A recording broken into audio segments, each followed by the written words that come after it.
Welcome to Renegade Thinkers Unite, a show that will help you transform your marketing from mere messaging to programs that break the rules and make a difference. Join the movement today and learn non-traditional techniques that give you an edge. Now, here's your Chief Marketing Renegade, Drew Nizer. If you've been listening to any of my shows, you know I use the term courage a lot, and I do it in the context of what I believe are the four characteristics that make great CMOs: courage, artfulness, thoughtfulness, and scientificness. And what I have noticed the most in that courage is the one that is in the shortest supply. And quite frankly, it is the most essential. And I'm going to make the case for that. And you all can send me emails and argue why that isn't the case. But this is my podcast, so I get to make the argument. And you can defeat it if you want. Send me an email on it. But the reason why I believe CMOs need so much courage is that marketing that is great marketing, does a lot more than drive leads to your website. Great marketing inspires employees to want to be brand advocates, to stay with the company, to recruit employees. And that's even more important than ever as everybody's competing with the Amazons and Facebooks and Googles of the world for talent. Great marketing inspires your customers to stick with you and to share your story. And then finally, it gets to your prospects who want to be part of this greatness. So how do you get to great marketing? Well, it ends up that you can't be like everybody else and you can't do the same things that everybody else does. Otherwise, you're not distinguished. You're not differentiated. So, in order to get to differentiation and to zig when others zag, you really do need to take some risks, at least some smart risks. So, with that, let's pivot now. So there's an industry, financial services, where you might think that risk is a dirty four-letter word. But in fact, as my guest will share today, or is likely to point out, risk is a necessary variable to achieve the rewards that these businesses, frankly, every business is ultimately striving for. So with that, let me introduce you to Adi Bachar-Reske, who is the global head of marketing for Provenir, a risk analytics technology company that provides risk decisioning, we'll talk about that, and analysis tools for financial institutions. Welcome to Renegade Thinkers Unite, Adi. Thank you. Thank you for having me. All right. So before we go any further, I've talked about courage, but that's fine. But let's talk about chocolate, because you wrote an article about chocolate. And so, I mean, it is brain food. Can we just get that out on the table right now? Absolutely. Love chocolate, but I'm very, very particular. Anybody who knows me knows that I like the good chocolate, the Belgian chocolate, the Swiss chocolate. And kind of addicted to that, unfortunately. My mother-in-law, who lived to be to 96, bless her soul, claims that she ate a pound of chocolate every day, through her 20s. So, I think we can prove from that case of one that it also extends your life. Okay. So the reason I actually brought up chocolate is I was reading on your LinkedIn profile, this article that you wrote about chocolate cinnamon cake, and which is not necessarily something that someone thinks about. So talk about your approach and philosophy when it comes to risk in marketing. Right. So maybe I can kind of talk about this as an example. We've all worked, with PR agencies for so many years. And kind of got used to it. You start a job, a position, you either inherit the PR agency or you find a new one and you start working with them and they do your press releases and then they do some blogs and some content, and it's all kind of the way we used to do that. And I feel like it was very relevant years ago, more relevant years ago, because there was a time where communication was much more difficult, right? It wasn't, LinkedIn wasn't there. You couldn't even find a journalist. And then you had to have an agency that will be responsible for that, you paid for them to know every journalist around and communicate with them. And then came LinkedIn, and then came, the internet, publications, magazines, everything is there. And what happened about probably a year and a half ago, a few things happened. one thing happened is we created some really cool, 2-3 blogs that got us really high engagement rate, really interesting. And as a result, we had a few journalists coming at us directly, to us directly. So they wanted to do a piece on the back of these blogs. They wanted to interview us, and it wasn't through our agency. So let's stop there. Let me stop you there, because before we get into any more, because lots of brands are creating blogs. And so let's just break down and say, because when your blog is successful when a journalist finds you and wants to talk to you. So, and then that's one of those sort of moments that often are accidental, that happen when brands create blogs. So what was it that attracted the journalist, to you? Right. It was a very, interesting topic. It was, we're in the space of, helping lenders, help, consumers. And this was about payday lending, short-term lending, and how Google has decided to stop, short-term lenders from advertising, I think through AdWords. And so we kind of debated that topic, that issue, through this blog. There were a couple more, but this one was kind of out there. It got us a lot of interest. So the key thing to me there, and that's what I wanted to drill down on, is that you identified something that was topical, which was the fact that Google wasn't doing something anymore, which made it difficult for these lenders. And there you are in the space. So that was of service to your clients. It was a very topical story. And because you probably were one of the few that wrote about it, ironically, you showed up in Google, right? And that's how the reporter found you. So I think that's a big insight there. And so the reporter follows up. That leads to more PR. Okay. That's right. Okay. So let's keep going. So exactly. So but what it also showed us is that, hey, we can do this directly. That's interesting. And then the other thing that happened was we had a couple of press releases, really good ones, with clients, really valuable ones. We send them through our agency to kind of PR Newswire, very kind of normal, standard. All of us are doing that, have been doing that for years.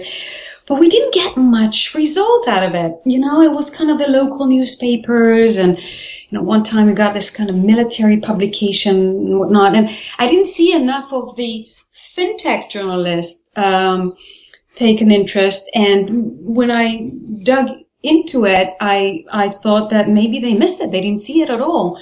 So that made me think that maybe it's this tool. And again, if you look at PR Newswire, and that's not against PR Newswire specifically, I think they're actually fantastic, because I then worked with them directly to understand it better. And they sat down with me and gave me some best practice on how to use their system and all of that. But the reality is, I think as well, PR Newswire was created in my mind years ago when really there was no other way, very difficult to distribute, content to a lot of people in one go, right? But since then, again, internet, LinkedIn, HubSpot, other tools that allow us to do the same, even maybe better. So, and here's a funny thing that, this is again a side thing that I think is interesting.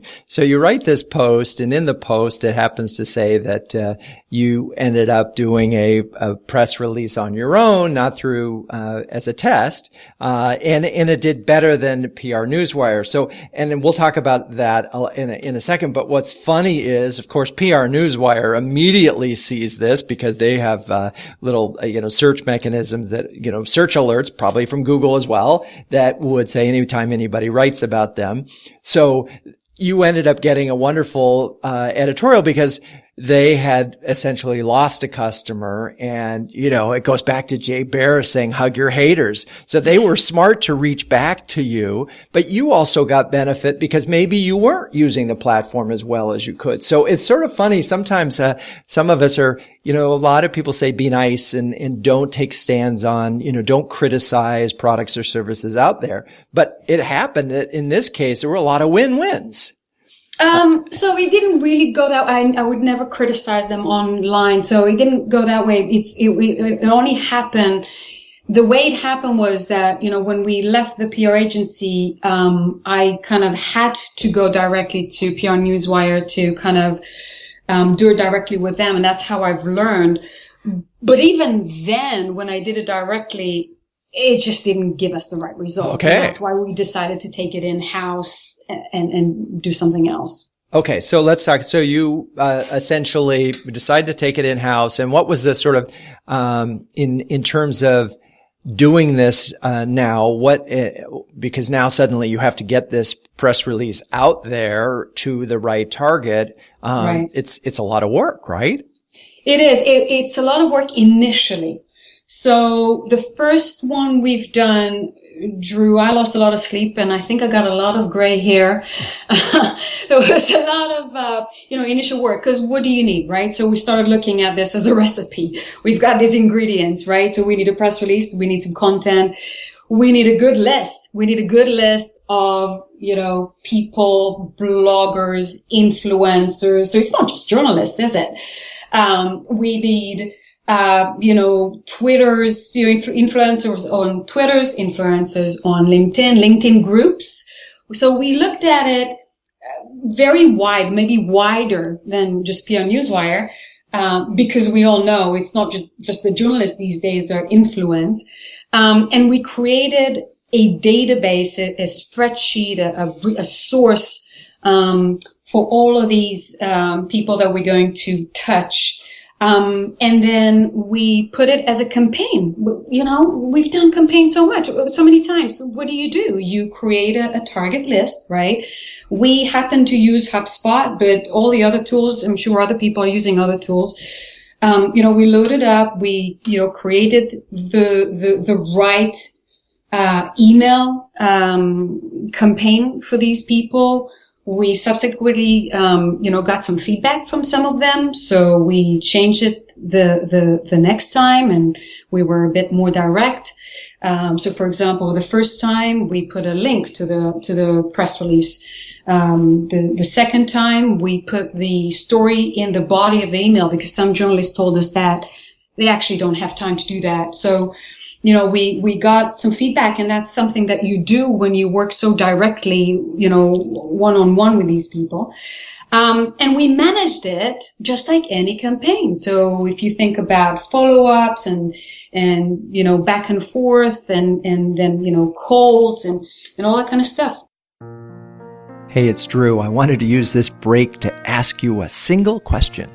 Are you a courageous marketer? Do you have the courage to go to your board of directors and say, marketing could drive the growth of this company? We just need 3 times the budget. Do you have the courage to take the big idea that you already have and extend it internally and externally through influencers, through the media, through all of your content? If you're a courageous marketer but aren't sure how to roadmap all of this, I have a big idea for you. It's called Renegade Thinking. It's a program that we've developed and work with exclusively for B2B marketers, generally at large companies. And I want to give you my cell phone, 917-679-8852. Just text Renegade Thinking to 917-679-8852, and we can talk about how you can cut through.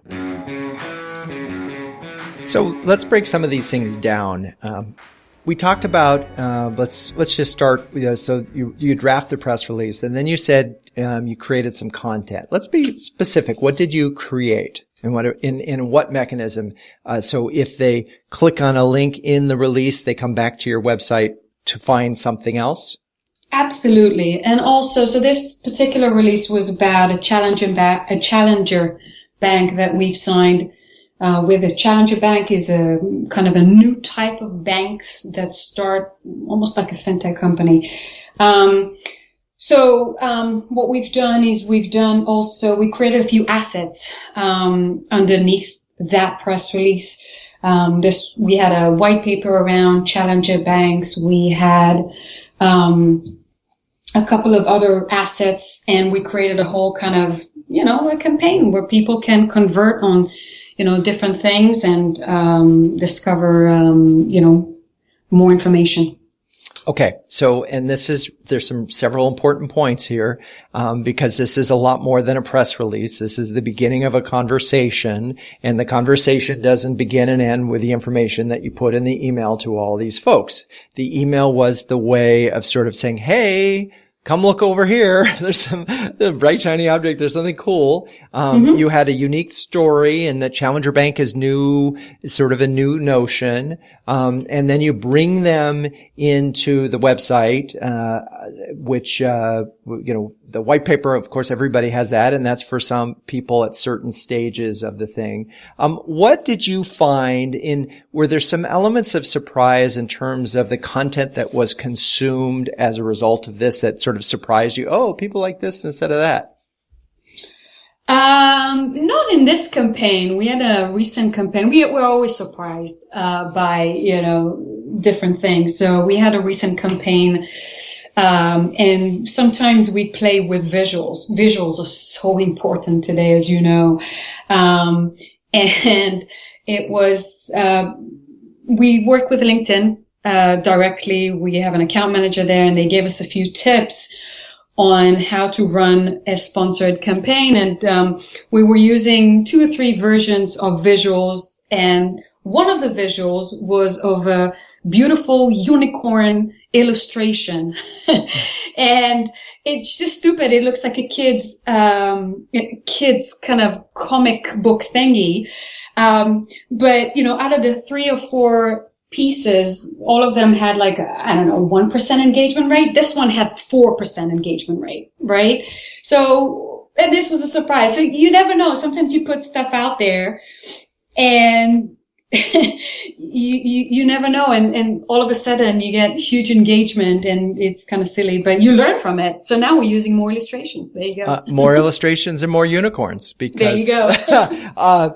No, it's funny. I mean, I think when we get down to the micro level of marketing, particularly on LinkedIn, we've done a lot of optimization campaigns here. You have to go into those with open minds, and do test, A, B, C, D test, because it's so easy to do. And the feedback is pretty much in real time when you're working with a platform like LinkedIn. So I think that's a really good and important observation.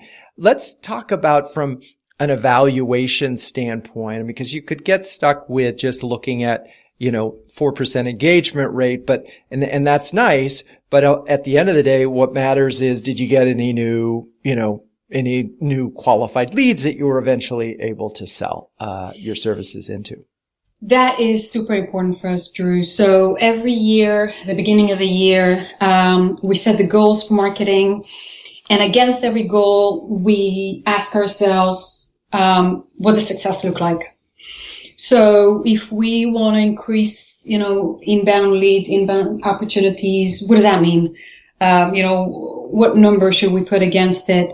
And this year, we've just from inbound, pure inbound, we closed, I think, around 6 or 7 deals, which is a lot for us. So that week that we went live, with this press release, I think we got, oh my God, it was like a 500% increase in inbound. So this was more than I expected. As I said to you, I lost a lot of sleep, and I thought, well, this is going to be a 50-50. I don't know. But not only it was successful, but the proof is in the pudding, as the English would say, and we got a ton of inbound activity, and we were super happy to be able to, bring that to the sales guys to follow up on. So I'm thinking that this episode is increasingly about bringing marketing services in-house, which of course breaks my heart, but I get it. And so I would like to talk more about that. So you brought the PR in-house, and there must have been, it couldn't be like you could bring it in-house and didn't have to staff. I mean, what were some of the staffing requirements that you had in order to bring PR in-house? First of all, let me unbreak your heart. It's not exactly. So we do have a staff. I have two people here in the US that do kind of content marketing and SEO and digital marketing, and then I've got a team in the UK that does kind of the outbound inside sales. But I do have another kind of team of contractors and an agency and other people that help us a lot with execution, with ideas. So you can't do it on your own. You need help. Yeah. So back to your question, because I forgot your question. That's okay. No, I think that sort of answered the question. It was important for me to unbreak your heart. Yes. Well, thank you. I will sleep better tonight. And it's funny. I mean, there are trade-offs for bringing things in-house. And I do think there's certain things. I mean, if you're an e-commerce company, for example, I do believe that you need to have things like SEO and SEM in-house because you're living and dying on your acquisition figures. And so you better make that a core capability. So, I think there's a lot of things that brands can do that agencies, that they don't need the agency for. I do find, though, and this is an interesting part of this is, so when a brand does this in-house, what I see is lots of micro campaigns that don't add up to a bigger story. And so you have success in that, and you have your short-term success in that you've acquired the customers that you were looking for, which makes your CEO happy. But ultimately, you're just going from campaign to campaign to campaign. So my question is there a larger story here that holds everything, all of these micro campaigns, together? Absolutely. I mean, this is what, what we do, and I can go through what we do. And all of our campaigns are kind of different aspects of it. I work very closely with clients. I speak to clients every week. They help me by educating me on certain topics, and they help me by telling me their story. We write blogs for them. We try to make them thought leaders. We learn a lot from them, and we try to keep very relevant to them and what worries them and what they want to know.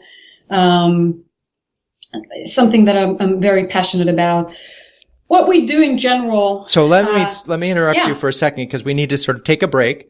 But when we come back, I'm very interested in the overall story. So we're going to take a quick break. Stay with us because there's a lot more to learn here. Hey, it's true. I was at a conference the other day and somebody looked at my saw lapel pin and said, "What's up with that?" And I said, "Well, what's the one thing that marketing has always had to do? Forget digital, forget all this stuff. What is the one marketing imperative?" And he looked at me and went, "Cut through." And I went, "Yes, ding, ding, ding, ding, ding. That's right. Cut through. That is what marketing must do." And it's not just cutting through the clutter, although that's really important because if your marketing doesn't cut through the clutter, it's like the proverbial tree in the forest that falls and nobody hears it. But it's also cutting through the crap and the processes that inhibit innovation. We've been working a lot lately with some CMOs to help them cut through the crap and get at the essence of what is their big idea. And how can they make a case to expand that idea across their business? That, to me, is cutting through. Okay, we're back, and my guest is Adi Bachar-Reske, who is the CMO of Provenir. And we're going to learn a little bit more about Provenir in this portion of the show. So talk about, because you said you were with your clients every week and you're helping support them, which is terrific. What exactly does Provenir do? So I always like to explain it with a story. A couple of years ago, I leased 2 cars from Toyota, and I've been their client for 2 years, paid for my cars every month. And after 2 years, the leasing agreement was done. I called Toyota and I said, okay, it's done. I want to get the same cars again for 2 more years. How do we do that? And they said, well, that's not a problem. You come to our office and we'll do it again. So I went to their office. I sat there for 2 hours, Drew. I know, it drives me crazy. Filling out forms. They then send me home for 48 hours while I'm assuming they checked my credit. And then they came back to me, and only then, a week later I got the cars. What should have happened, Drew, was that they should have called me a couple of months before the end of the leasing. They should have told me, hey, we already know you because you've been paying us every month. We honestly don't need to go to any Experian or FICO. We know you better. We probably need to update a few details. Here is, something on the internet, fill it up, and the cars will be ready for you in a week's time. That's what should have happened. And that's what we help companies do. So we orchestrate or help companies automate the decisioning and kind of the loan origination and the renewals processes for their customers. So this process shouldn't take more than a second. They shouldn't send me home. They should be able to decision me right there and then when I'm still at the store, and keep me happy. Because the thing is, when you send the client home, they got time to go to your competitor. And that's not good. And that's why our clients are trying to change that. That's funny because, I've had Lexuses for the last, I guess 3 of them, and they won't send me home. I mean, I bring back the car and then they leave, I leave with a new one, just about, yeah. And the only time I didn't leave with a new one was because they didn't have, like, the color I wanted. And so they had to take, that there was that. But otherwise, they don't they don't let me walk out without a set of keys. But first of all, you're talking about a brand that you already have leased twice with. I mean, they ought to know just based on the fact that you've been a customer for 4 years that you're qualified to continue to be a customer. But I see. Okay, so then.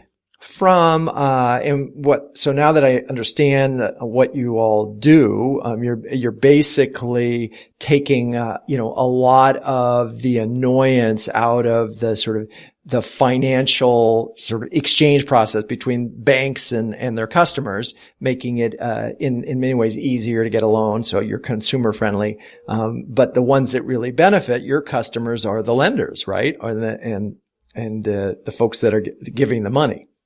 Yeah, we are empowering the lenders to automate decision and deliver ultimately a better experience to their customers, consumers or businesses. We empower all sorts of lenders. It could be an auto finance provider, like Toyota. It could be a large bank, or it can be one of the alternative lenders. If you think about, Square or, some of the FinTech companies out there, this industry is growing immensely. And just in case some of my listeners aren't from FinTech, what does that really mean? Well, it means, think about, again, tell you a story. So think about the time when you go in the farmer's market and, years ago, you wouldn't be able to go in the farmer's market without cash in your pocket. You wouldn't be able to hire a babysitter without stopping at the ATM in the middle of the night to pull cash. But today, you walk in the farmer's market, and most of them will have this thingy on their iPhone, and they take your card and they swipe it, right? And that's because of Square. Square is a FinTech company that was trying to, disrupt the banking space and trying to offer, another way to process payments, for example, in the farmer's market or anywhere else. Today I hire babysitters and they all have Venmo or PayPal, and that's how I pay them. I don't go to the ATM anymore. And PayPal and Venmo are all FinTech companies. They're all non-banks, companies that are trying to offer financial services to people or businesses. Okay. That helps a lot. Love Venmo. Big fan. Use it all the time. So, if you were to look, we talked about a successful risk in terms of, sort of bringing the press release, in-house and sort of pushing it out on your own, becoming essentially your own private sort of news wire. And that one worked really well. And so that's a keeper. Was there one program that you tried that didn't work as well? And you sort of went, okay, we tried it, didn't work. I think that there's a lot of things. We do a lot of experiments, Drew, here at Provenir, and, at least once a month we try different things, new technologies that we saw, new things that we saw in another website that we like and we want to play and adopt. We tried AdWords. We went to training. We invested in that. It just didn't work for us. We couldn't see the value. We tried, those chat rooms technologies, and it didn't really work. Now we're trying it again because they improved the technology. There's a lot of stuff that I think that's kind of where we at. I don't know that there is a big initiative that we kind of tried and that I can share kind of an experience of that people can learn from, kind of to stay away from. Or maybe I don't have a good example. That's okay. So, are there any resources that you look for, or turn to for insights and inspiration? Absolutely. So we go every year to the Inbound conference and we talk to a lot of suppliers there and we kind of learn. We have an agency that's working with us, Stratabate, here in Massachusetts, where we kind of get some ideas from them. We read a ton. Our sales guys, the extended team are coming up with ideas, and things that they've seen or read about, and they bring some ideas and we test them all. So the sources are like kind of from everywhere, really. Is there any one book that you sort of read in the last 6 months? You go, oh God, that one really helped. No. Okay, that's fine. We'll just, thank you for your honesty. So let's just have one forward-thinking moment as we wrap up the show. As you look to 2018 and expanding your footprint in the U.S., what's the sort of the biggest sort of challenge that you see ahead that you hope to tackle? I think that we're growing as a team, and so you know what it's like when you're growing. There's a lot of processes that so far has been a bit, we manage it as a small company. It was easier, but as the team is growing, we're going to have to formalize them a bit more. So kind of we're trying to define the kind of communication internally and externally and make sure that everybody's getting what they need to get. We're adding more resources on the marketing side as well, and what's that going to look like. So it's a lot of scaling up things, which is really interesting. We had a conversation about that on a show recently. And this was a company that was quite a bit larger than yours, but they were implementing this book, Traction, which has the whole entrepreneur's operating system. I don't know if you've heard of that or thought about it, but might be something to look into. Yeah, absolutely. Absolutely. So I'm going to attempt to wrap up the show for a second, and there's several things that I want to point out that as you're experimenting with things as a renegade thinker, I mean, this was sort of the order of things. You decided that you weren't going to the PR Newswire as a release function wasn't going to work for you. So creating your own press release was the easy part of it. pretty much every brand knows how to do that. But then you had to build your own list. And so, because that's the first part of the media, right? You had the content. But the second thing third thing that I wanted to make sure that people realize is that you had a CRM system in there. And from a essential sort of, if you're going to grow as a marketer, you're pretty much going to need a CRM program. HubSpot was the one that you talked about. The next thing that's really important here is that a release on its own is not a thing. It is just the start of a conversation. So if you don't have some content at the other end of it, it's not worth sending out a release about. Also baked into the notion of the release was that there was something topical there. But, so the release is the tease, and then you have, Adi mentioned, a white paper, and, there's obviously all sorts of things, and the folks at HubSpot have made it with tools, lots and lots of tools. So having a tool that makes your point is a really great thing. One might think that all of this stuff can be done without paid. I think that would be a huge mistake. Adi talked about testing on LinkedIn and optimizing on LinkedIn to sort of help drive traffic back to the thing. So you have sort of there's multi-level in terms of content. There's multi-channel in terms of the way you're getting the word out there about your initiative. And then it seems like we're all just going to be perpetual students here and keep going, and learning, which is great because maybe people will want to listen to, more episodes of Renegade Thinkers Unite as part of their educational, program. So, Adi, thank you so much. I want to make sure I pronounce Provenir, correctly for the first time on the show. Perfect. Thank you. Thank you so much for being a guest on the show. It was really informative. Thank you. That was awesome. Really enjoyed it. So, and to all my kind listeners, thank you as always for being with us. You know the drill. If you haven't subscribed already, please do so. Also share it with a friend, because sharing is caring. And then until next time, keep those renegade thinking caps on and strong.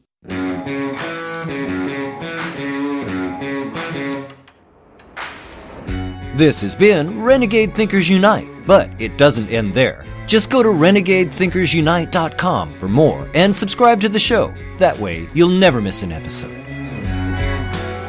We'll talk with you next time on Renegade Thinkers Unite.